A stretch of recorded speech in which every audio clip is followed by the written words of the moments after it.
بادشاہ نے گدھوں کو قطار میں چلتے دیکھا تو کمہار سے پوچھا، تم انہیں کس طرح سیدھا رکھتے ہو؟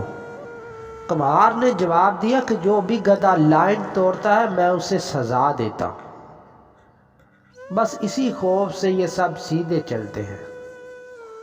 بادشاہ نے کہا، کیا تم میرے ملک میں امن قائم کر سکتے ہو؟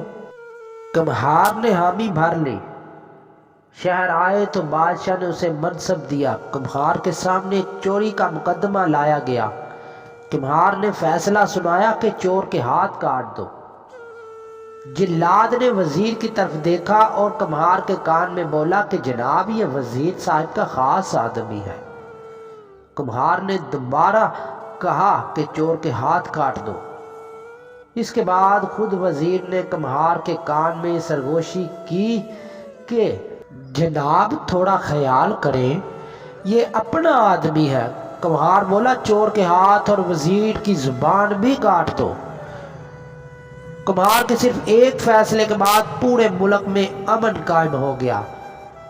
یہاں بھی ہو سکتا ہے، مگر اس کے لیے چوروں کے ہاتھ کاٹنا پڑیں گے اور کچھ لوگوں کی زبانیں کاٹنا پڑیں گی۔